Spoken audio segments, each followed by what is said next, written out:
Starting off this hour, 14 so-called computer hacktivists associated with Anonymous appeared in California federal court today over charges that they conducted a coordinated cyber attack on PayPal, Visa, and MasterCard.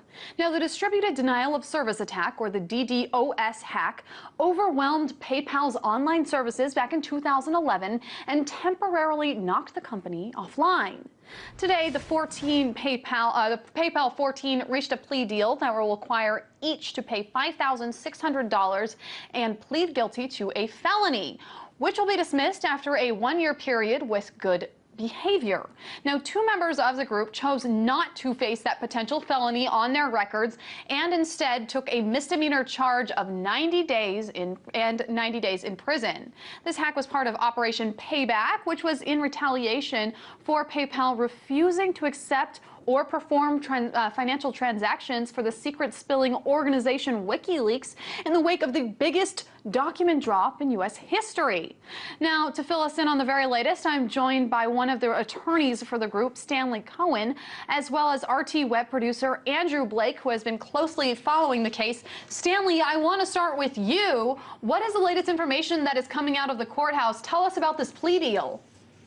Well, we've been involved in negotiations for over a year, and negotiations based upon strength, not weakness, based upon principle, not acquiescence. It did not involve cooperation and did not involve any of the defendants renouncing their conduct. They've all stood up and said, we did what you said we did. It was principle, it was civil disobedience. We believe it was an appropriate act from us, and we're willing to pay the price.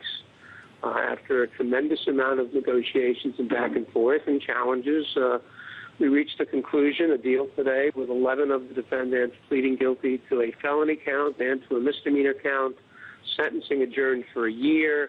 If there are no new arrests at the end of the year, the felony is dismissed, the misdemeanor is left in place, and people will essentially get conditional discharges at that point, with restitution in the amount of $5,600 per person. PayPal said it lost $5.5 million as a result of this plea disposition. PayPal may end up getting as much as $80,000 back, and these folks who took a principled stand continue with their principles intact and continue determined to play an active role in the future of their lives, their community, and the world. So what is next for this group? Or is there anything against them using the internet, for instance, or being able to log on, anything like that? No, the conditions, they've been on pretrial release for almost 2 years, or about 2 years, and they're nominal conditions, and they're allowed to continue with their lives. There have been no changes. They're students, they're bloggers, they're writers, they're on internet, they're on Twitter, they talk, they continue with their lives. It's comparable in some jurisdictions to a deferred prosecution, which basically says, okay, we're going to put this off for a year, and if everything works out fine, the case gets dismissed. Well, here at the end of the day, if everything works out fine, the defendants are going to get a misdemeanor. And as one defendant said to me, or one of the persons said to me when they walked out of the court, this misdemeanor is a badge of honor and courage for her. Stanley Cohen, one of the attorneys for this group of anonymous hacktivists, thank you so much for joining us. And please keep us updated as this trial continues, or as these people continue within the next year. Now, Andrew, let's talk about the precedent being set here. Has anyone ever been successfully prosecuted for a DDoS attack? Well, it's really weird that we're not necessarily setting precedent here because they put in this guilty plea. Had this gone to trial and we had a group of, civilians get up there and hear about what's being called a hack, but is really just overloading a website a whole bunch of times, then we might have a precedent. We might find out that, oh, if you DDoS a website, you can have to do this, you can have to do this, and they can screw you for a really long time. There was actually a case several years ago, kind of at the infancy of the whole anonymous movement, when some kid did a DDoS attack where you just overflood a website. He did it against the Church of Scientology, and they actually turned around, they went after him, and he served a year in prison for clicking a button that took down Scientology.com .church. I don't know what the hell their website's called.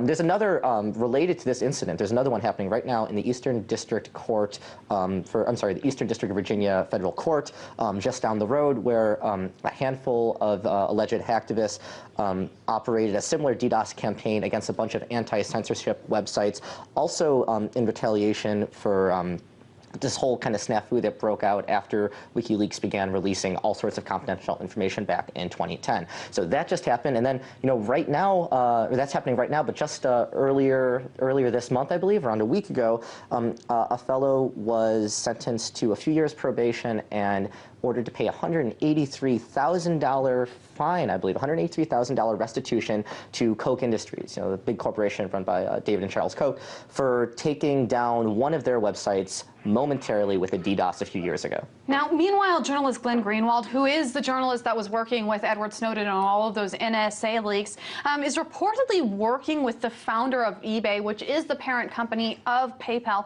on a new media venture. So I want to bring up a couple of tweets that the eBay founder wrote. His name is Pierre Omidyar. He tweeted, "Whatever you think of @WikiLeaks tactics, we know more about our world through their journalism. Donate via PayPal." But this started an altercation considering PayPal was part of the blockade that attempted to starve WikiLeaks of those funds. So I want to read another tweet that says, "This transparency organization responded by saying, the blockade has cost WikiLeaks tens of millions. We announced successful changes in policy right after the lawsuit." So what do you make of this disagreement, and more importantly, of PayPal kind of saying these leaks are okay, these ones are not? It is a bit selective, but also keep in mind there's a lot of players involved here. This really shouldn't come down to just what Pierre says or what Julian or anyone from WikiLeaks says. There's a lot of people involved. PayPal and eBay are obviously massive corporations, but it does raise a lot of interesting points about when is a leak okay, when is a digital protest okay, and who's got the money to say what can and can't work. But going into this, PayPal was looking at receiving upwards of $5 million in restitution for the crimes, alleged crimes committed by these hacktivists, and now they're looking at receiving around $80K. So a lot of people were building this up to say, well, PayPal had all the time to go out there and say, don't tackle these kids, don't go put them in jail. And Pierre recently just made a statement this week saying, he wanted leniency for the PayPal 14 and was hoping that, by pleading his case, at least bring a little bit of media attention, because it's been almost 3 years now with not many people talking about this. RT web producer Andrew Blake, thank you so much for filling us in, and I will turn our viewers to your website, rt.com, for the latest on all of these cases.